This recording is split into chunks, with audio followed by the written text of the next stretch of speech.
I coined my final awakening on May 25th, the Big Bang, where consciousness explodes to absolute infinity. That state is right here, right now. After this retreat, I felt like the big crunch disappear into absolute nothingness. I love Although this in a guy's sense, they're two videos. sides of the same coin love and it can be already. experienced simultaneously. I also had a Buddha's awakening experience. What's that? Like, you know how Buddha's down to a tree and then his like famous enlightenment story we saw like the whole reincarnation of. And disoriented lately. Just can't stop once you enter the rabbit hole. And when I came here, there's already no meditator. It's just the universe meditating to itself. And now, doing everything I did before, all the methods, contemplation, but not as Frankie's mind or even a person's mind. I haven't felt like a human being the whole retreat. So God mind needs the God mind to deconstruct itself to know that even the God mind is empty. The God mind is empty. Oh my goodness. This is what happens after enlightenment. What do you do when you get beyond enlightenment and you go onto a large retreat? Let's remind ourselves of the lore here. Frank Yang went through some meditation for a couple years, I think 2 to 5 years, something like that. And he became fully enlightened from a Theravada sense. He is arhat. Arhat. Arhat? Arhat. Arhat. Arhat? Arhat? Arhat. Theravada. So he has no perception of himself. He's permanently shifted into this sort of vast perception of consciousness not necessarily being localized, and every experience is being experienced where the experience is, not being directed towards some localized consciousness. If he hears a sound, the sound is over there, not here. That make any sense? Doesn't make a lot of sense to me. I've never experienced it. This is what we're watching. And he went on a 10-day silent Vipassana retreat. He's probably meditating for upwards to 12 hours a day. I'm sure he'll explain. And he's getting even farther. Big bang, big crunch.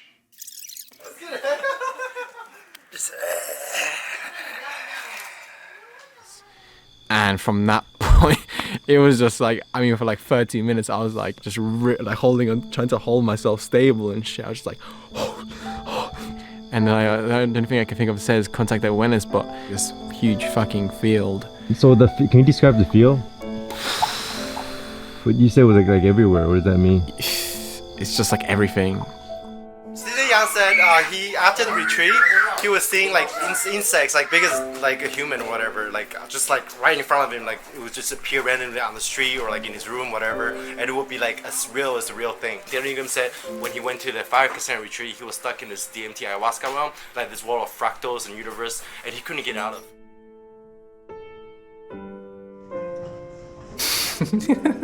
Yeah. Whether it exists in the mind or outside the mind, there's no difference. No difference between inside and outside. So, phenomena, perceptions, awareness, consciousness, form, nothingness, they're all dependently originated from each other, all the same. All empty. Even emptiness is empty, remember that. Even emptiness is not Frank Yin. No, Frank Yang here. Oh, that's still true. Like in the mind, outside the mind, there's no difference, man. You're just perceiving things. You're perceiving things. It doesn't matter if you can rationalize it, if you can put it back into some sort of scientific framework where things exist in the way that things scientifically exist. If we hold on to that definition of science in reality and things affecting things in the material world, we can let go of that. We can loosen that and notice that things that don't exist scientifically do affect you. Sometimes. We can get beyond that hold of our scientific realism, materialism, and allow a bit of freedom and just take hold of this new, different, slightly different worldview where your experience is what is real and your experience is what matters. And just pay close attention. things might get a little strange. Since it's 360 degrees, infinite space, infinite mind, infinite consciousness, which are all empty, infinite awareness, which are all empty. If there's any clinging or verification to any states or merging with any grounds, no matter how divine, like Brahman, any kind of samadhis, jhanas, the natural state, the Buddha mind, the absolute oneness, you haven't fully realized anatta or no self. Even the power of now is to be transcended, or being. Even being is not the ground of being. If there's even a particle of gap or air pocket in your boundless field of experience that isn't self-aware, then there's still a separate entity hiding somewhere. Interesting. See, these phenomenons can only be experienced fully when you disappear into them like thin air. Emptiness doesn't mean that things don't exist. It just means that they're fabricated. And it's when you unfabricate and empty out everything, even emptiness itself, that you have the infinite potentiality to refabricate existence into any form. See, the fabrications are not happening inside the brain that's sitting inside the body. The mind, brain, and the meat suits are fabrications of it, which is fabricating itself as itself, simultaneously and spontaneously, with no substance, neither inside nor outside. The cosmic dream dreams of itself with no dreamers. I teach fitness. This is so beautiful, man. This is so beautiful. And it's so important to recognize things that, it's all empty. It doesn't mean, it means something, but it means nothing. It's not, this tea set here is a tea set. Wow, look at it, it's a tea set. And I say, no, it's not a tea set. Look closer. It's a teapot. It's a pitcher. It's a cup. And there's tea. Tea liquor. Tea leaves. Not a tea set. And once you get beyond that, now you have the freedom to say, oh, look, here's my silver set. Teapot, teacup. I'm not limited here. Oh, look, there's my tea liquor. Tea liquor here, tea liquor there. I can create new things. And I can expand as much as I want. Now I have rocks and a cup, a broken cup, a partially broken cup, rocks and a cup. And that's the thing. I'm not limited to just this, right? But then I can expand that even farther. There's a teapot, there's a broken teapot here, which is a little deer. It's cute. And then I have an imaginary deer right there, which is sitting there, lying in the tea liquor, swimming around. Is that a part of this new object? Yes. It's a new thing. Teapot, broken deer, imaginary deer. And that expands. Your brain, yourself, what are the boundaries of these things? Break it apart, see how arbitrary these groupings are, and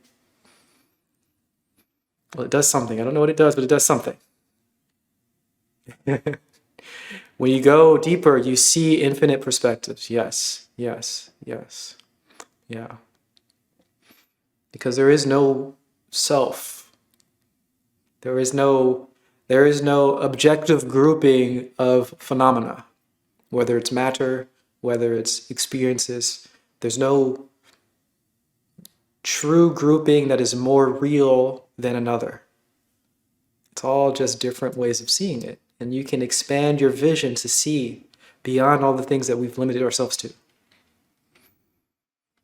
I like art and contributing. This is my bio. I like hiking and hanging out with my friends. What changes in yourself you notice since you begin practicing? I have no myself.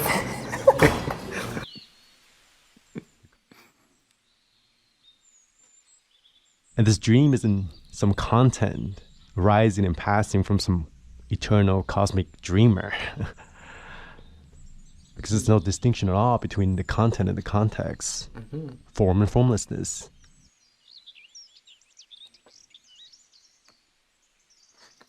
Now the insights at its retreat Always more stuff. Are new. They just become deeper and deeper. I started Vipassanalizing the air. And that really deconstruct the sense of space. When you Vipassanize the body, that vibration is the exact same space and made up of the exact same non-substance as the air in between. And you can actually Like I said before, we reverse Vipassana as air, manifest the emptiness of air into form. Oh, I love this so much. I wish I don't have the skill that he does. I don't have that skill that he does. But you can Vipassanalize things. You can feel that flow. You can feel the vibratory energy of your fingers. And you can feel that vibratory energy right outside. And the extent of who you are, like you are your hand, right? When you're doing this, you can feel that sense of self here. And you can feel the sense of self in the flow, the vibrations right above your fingers. And you can just expand and expand it. Now, I'm not very good at this, so I can't expand it as much as he can. I can't Vipassalize the air itself. I'm not at these levels here. And he's doing reverse Vipassana, finding things that are broken up and then reconnecting them, recombining them into something new. Oh boy, we need some practice, all right? We need some practice. And luckily he's here giving us these weird experiences. Some of them are weird. Some of them are funny. Some of them are useful. Some of them are not.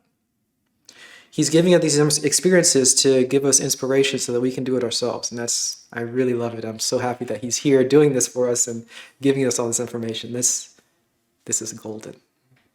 I love it. Whatever that I'm looking at, the sky, the clouds, the trees, other people, it's not even me looking at that anymore. It's not even universe perceiving itself anymore. To say that the absolute or infinity is penetrating itself is saying too much, because that still presupposes a gap or movement. To say that it's a direct experience is saying too much. It's more direct and direct, means prior to experience. To say being is too much, because that still presupposes process or time. There's no delay at all between the perceiver and the perceived. There's no subject. If there's no subject, there's no object. So the sky right now, it's closer than your breath is to your nose. From the character's perspective, it's completely seamless. Completely Seamless whole. All whole. There's no even a direct experience. Not even a direct experience. It's closer than that.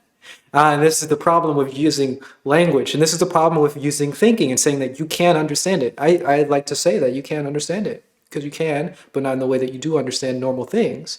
And even saying that sort of thing is propping up more understanding. It's like you can understand it in a different way. But now I'm giving that sort of intellectual, since I'm explaining it in words and language, I'm giving it a little bit of a boost to that intellectualization and putting it up on that hierarchy again. Saying that there is something that can be understood. And even saying that there's a direct experience. Now you hear it. Now you think direct experience. And this is, again, just subtly propping up the idea that there's self, other, experience to be had, all this. And if we don't recognize that subtle lifting, that subtle hierarchy that's being built every time we try to express something, maybe not every single time, every time we try to express something, propping up these different hierarchies in our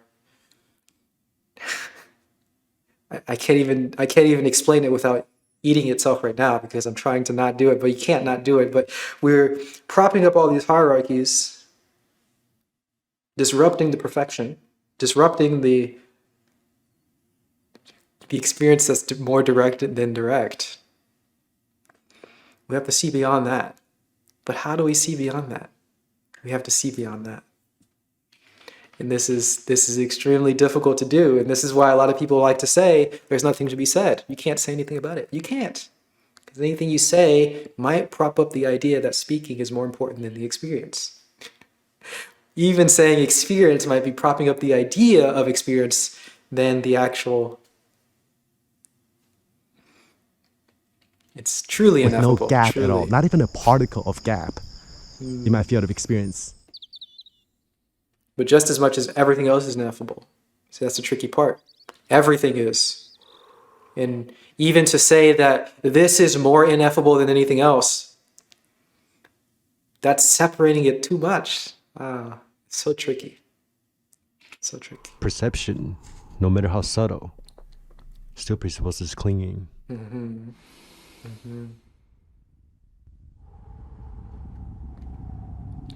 See, before awakening, there's a subject inside, separated from the object, the universe out there. During awakening is the merging of the two.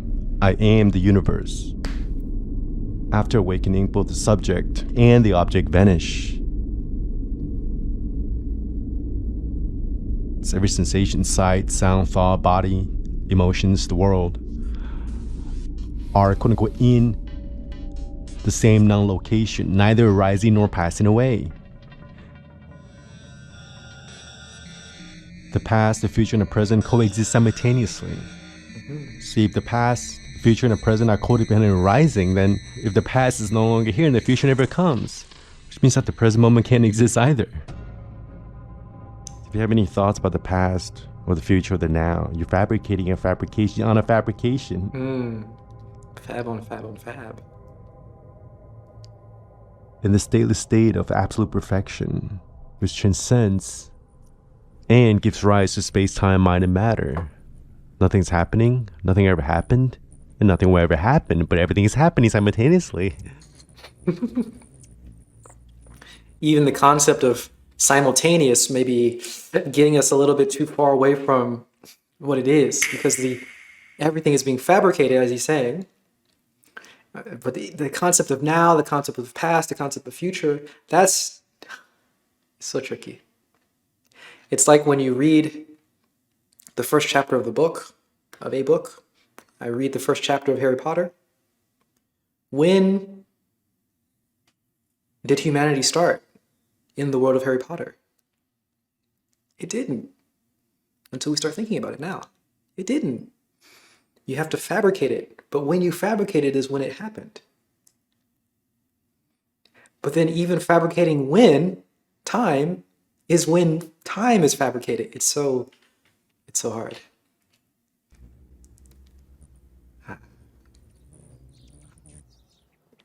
And how do we directly experience time is also dependent on rising through space. Without the container of time, there can't be space. And without space-time, there can't be movement or motion. This is Zeno's paradox from ancient Greece in real time. See, without space-time, there can't be cause and effect or impermanence. See, if the background and foreground are both zero, then things can't be arising nor passing away. And there's no room for objects to unfolding or self or thoughts or suffering. no space for suffering?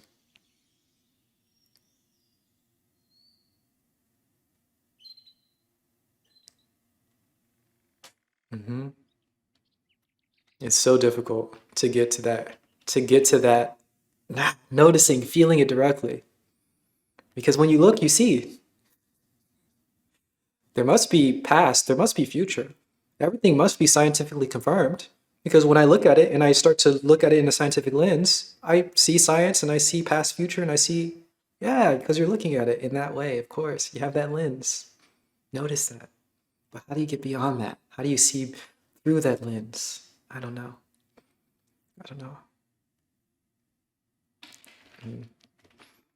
Hello. So we're I'm just focusing on extremely this well. area, try to pick up every single sensation, and each atom How are you? of sensation within this field contains the entire universe, Yes. particle by particle, bubbling out from the absolute as the And absolute. everything to even this. Now again, I'm sort of partially contradicting things that he's saying, but I'm not doing it as a like saying that he's wrong. He's speaking, but I'm trying to like show how tricky the nuances are. That he knows all this stuff already, of course, but to even say that everything in the universe is in a particular one atom of experience here in the nose contains all of the universe. That is because he has the idea of the scientific external universe in his mind. Of course, he's not thinking scientific external, but if you have the idea of the universe being connected, if you have the idea of karma, if you have the idea of cause and effect, then yes, having one thing, any one thing, reverse instantiates, I'm not sure. Having one thing creates the entire reality. Cause and effect, because you presuppose cause and effect, you presuppose karma, you presuppose all these things being connected. But even that's wrong. So tricky. The most intense experience I've ever had in my entire life Again, it's just an experience 10 times more intense than any of the psychedelics I've done before. Okay, but it's still not as intense as my natural state right now. So I was just meditating one like yesterday or some shit, or today. I was like, wait, why don't I try from the fucking inside? Exactly. And now it's I realized that too. everything's just like, I was like, holy shit, everything's like becoming just sensation. It's like, Oh shit, dude. I was starting to lose the boundary and stuff. That's cool, man. You should keep doing that on the next one. On the inside, Yeah, because you know how I said, you know, everything's fabrication. The not just the body, not just the materiality of the body, even the image, the perception of the body is a fabrication, right? So I was scanning, and I was like, why am I scanning my body when it's a fabrication? So I started going from like the quote unquote source, even though the source is also a fabrication. So I started going in from the inside, and I was like doing like a reverse Vipassana. I was like creating the body, creating the sensations instead of like dissolving it. I was creating it, but it's actually the same thing. But when you do that from another direction, it does a different flavor to it. You get different insight. So that's what you were doing. Fuck. I see. Yeah. You start to see how it's all being created. Yeah. So you start from the inside, right? Yeah, because when you scan your body from the outside, you're actually like creating the head. Why are you scanning the head? So that fucks with you. Like in the beginning, that's cool when you're dissolving it. This loosened me up so much. Yeah. Like I was no longer like, I would get anxious, you know, if I'm scanning, then like, you know, if your like attention like jumps or some shit. Yeah. Then I'll be like, oh fuck, I need to like go back here, right? Yeah, but that's an illusion. There's nowhere to go back to, right? So now this time it was going like much more fluid, just dancing around sensations. Yeah, of body exactly. And stuff. And this was like, oh fuck. It's like, Yeah, that's the thing I was gonna tell you, but then fuck. like I didn't get to it. Yeah, Yeah, shit, so you that's said you could do a fucking good. reverse Vipassana. Yeah. That's fucking. I love it. I love So that's it. one of the things I was focusing on, even with like everything else, like noting like sounds and sights. If you try to go do the same thing as you were doing body scanning from the inside out, you can actually really perceive like how every moment is being fabricated, being fabricated. But when you do Vipassana from the outside, I think that's the form of emptiness thing. Now you were kind of playing with emptiness to form, right? So when we do form to emptiness, that's just like, oh, I'm supposing there's a form here for me to scan The guy walked by. He's like, "This is too much. This is too much. I gotta in go." this way. That's an imagination, right? These So guys you are actually crazy. just dissolving your own imagination. But when you go from emptiness to form, then you can really start to see it from the other side. But at the end of the day, it's the same thing. But then when you This realize makes so much more sense yeah, now. right? Yeah. So I had that Buddha moment. The Buddha moment. I saw the entire existence flashing in front of me. It's like a reincarnation of not just the Frankian character. I started seeing beings from other planets, from this planet, dinosaurs. Every imaginable being and non-being and object Non-being. you can imagine, from the moment of the Big Bang to the moment of the Big Crunch, like a little loop. The whole existence of the entire universe and multiverses are just that, just one sensation arising and passing away simultaneously through that non-existent source. And then I love it, man. You get all the beings he's going through, past lives, or I guess, and things that used to exist, but then he also said non-beings. Let's not forget that we have this idea of reality, which is sort of grounded in our scientific idea of what reality is. But we also want to include things that are way outside of our scientific ideas of reality. So things that exist, scientifically speaking, things that could exist, scientifically speaking, things that don't exist, scientifically speaking, things that could not exist, scientifically speaking. And of course, each of those can branch out in so many different ways. So we've got these crazy spiritual beings, but you know, those spiritual beings exist in some different frameworks, and some religious frameworks, and some Buddhist frameworks, and some Christian frameworks. Those are like interesting frameworks, but then we can go even beyond that. Go to our fiction, and then go beyond that. You can go into things that we can't imagine. It's crazy. It's crazy. And you can watch it all just arise and pass, as he's saying, because it's all one sensation, the entire universe, just one sensation coming and going. I want to stress, I am not advanced as he is. I'm not at all close to as advanced that he is. So I'm speaking much more speculative than he is. Just want to throw that out there. Throw that out there. Something beyond God. If you have a conception of God, it is going beyond your conception of God. Absolutely. If you have conception at all, it's going beyond what you can conceive. Absolutely. Absolutely. quote unquote I was abiding in that God consciousness. God consciousness here.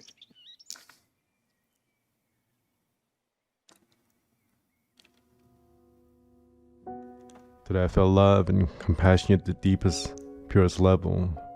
as I disappear into the black hole that manifests the whole world.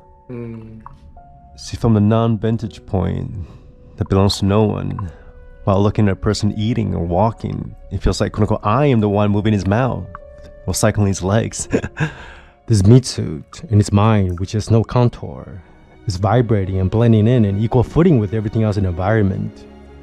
The I, or the mind, which cannot be found, is inside everyone and everything everyone is inside, quote unquote, me.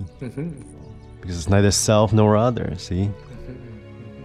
Ramana Maharshi said, when he sees or hears a tree getting cut down, he would jerk in pain as if he was the one getting inflicted. I've felt this before. I can totally relate to that right now. I've so felt that before. See, I was able to have a classic Buddha awakening experience because I was contemplating on dependent origination, Just spit on his last insight. See, every object or phenomenon is dependent arising through infinite webs of conditionings that are connected to infinite other webs of conditionings. See, nothing has an inherent existence apart from its relations, and everything links back onto itself in a circular loop. See, even the links are empty, even dependent origination is empty. Yep. Cause So and if we can effect. just penetrate and Vipassanalyze Yeah. through one single sensation, then the whole universe becomes empty.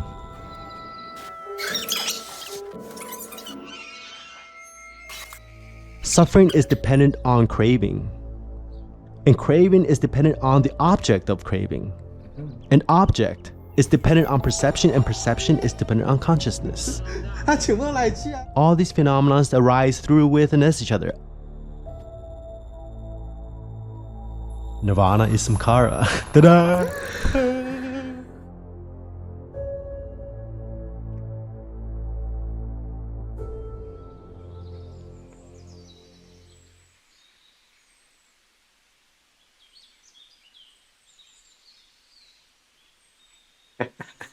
See, if everything is fabricated, then nothing is fabricated.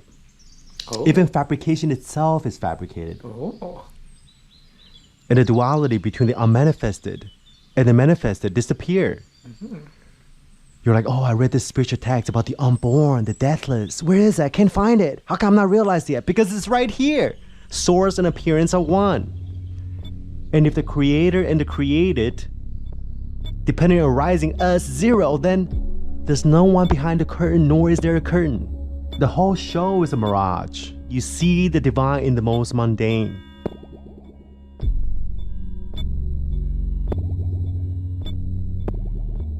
So when I talk to people now, it doesn't feel like I'm talking to a person. When I perceive people now, there's no agent in people either. When you don't have an agent, other people don't have agents. Yes, no self. So it's like, I had experience like that when I was like, holy shit, it's all just happening by itself. Yeah. And I was just like, and I like a voice inside of me shout like, holy shit, let go, you are not in control here, or something like that. one of the That's so good that you can have both sides of this experience where you're talking to a person who you generally see as conscious, and the agency is gone from them and from yourself. It's all just gone. There's nothing. It's just happening. There's no person. There's no you. There's nothing. You're just speaking to emptiness, a robot, if you will. Nothing. But you can have the opposite too, where every interaction you have is with the conscious being. You lift your sheets of your bed, and the bed is speaking to you, speaking through all the sounds that are being made, through all of those feelings and sensations and tactile sensations. The floor is holding you up. The entire universe is embracing you all the time. You can feel both sides of this, and you can fluidly go through as much as you like. Generally, we reserve half of this sort of consciousness to certain things, and we take away consciousness from everything else. We can equalize it. Just do it. How do people relate to these experiences? It won't be different for each person. Sure, it'll be different for each person. You try to, do you try to? I don't know. You can hyper-focus on a very narrow aspect of it, so that very narrow aspect of it will be super similar to everybody else, and you can speak about it. Or you can just have the broad experience and however you like it, and try to pick out the similarities as you wish. But everything is different for every person. Even for the same person, every single moment of experience is completely different. Yes. Yes. All one experience is all. It won't be distinguished as different. Exactly. Yeah. There are no distinctions, but every moment is exactly different. Everything is exactly the same, but infinitely unique. It's tricky. It must be felt. But one of the keys that you can really break through the illusion of agency is like when you note or when you like scan the body, the intention of scanning or intention of paying attention is also not self. But then you have a thought, I was like, holy shit, the intention of noting is also happening of the universe. That though, it's also happening by itself. Hey. You go beyond in a flow state. Every action or movement is the total exertion and the doing and the support of the entire cosmos. So the last session of the other day just happened now, right? I was like, okay, well, what more can I do now? I was like, oh, okay, let me try scanning the sense of self. Just within a few minutes, I guess, I don't know how long it took, but it just like started dissolving and just I started changing. It sort of became a changed sensation, and it just like I guess like sunk in. I'm not sure. I contacted awareness, aware of this field. I guess that the ego is appearing and being constructed in moment by moment, and I was more like in contact with this field. I was more like when I was just sitting in a canteen like 10-20 minutes ago, like emotions arise and shit like that. I was like, I didn't really identify with them. I was like, I'm not this. I'm not Sebastian. I'm not the full form. How do you think this compares to like, you've done a lot of psychedelics. When it was happening, I was like, yeah, this doesn't compare. Doesn't I wonder if it is. Yeah, this idea about conceptualizing things being bad, it's not necessarily bad. It's just bad if we think our concepts are more important than the experience. And it's so tricky because we need to practice letting go of concepts. And that even means... You sure you're not doing any drugs, buddy? He's doing some psychedelics. He's tried it. It's hard to get even beyond the idea of wanting to to have an experience and then wanting to express the experience. We get a hold of expression and think that is more important than the actual experience. It's really subtle. It's really subtle. And this might just be my own experience. I don't know. But you have these cool things happening, these interesting things happening. You have these realizations you see very clearly, but it's kind of muddied by the fact that you want to express it. So we want to try to get to practice for certain periods. I say very clearly that every time you study, it needs to be preceded and followed by practice. And in particular, we need to practice getting beyond our concepts, because every time we study, every time we talk, we sort of reinforce concepts. So we want to do the reverse. Let go of our concepts. Let go of our expressions. Let go of our remembering. Just have an experience and have it sectioned off as this is going to be the experience that I'm having. This is going to be the time where I have experiences, and I'm never going to talk about it. I'm not even going to try to remember it. It's just having the experience. Letting go of all concepts, letting go of everything. And hopefully that counteracts, maybe it doesn't, maybe it does, but hopefully that counteracts our propping up conceptualization as good. That's good. We're the guided meditations. Oh boy, I'm not Because of you as well. It's like I don't know about it's that. like Like transmission. like it could have been transmission. I mean, like I never really thought it about happened kind of like transmission. it did happen after talking to you, but It's like every experience is unfolding inside that box that quantum physicist Pushonaker's cat, neither dead nor alive. So that's the middle way. That's the middle That way. transcends both sides of the duality. Everything's neither fill in the blank nor not fill in the blank.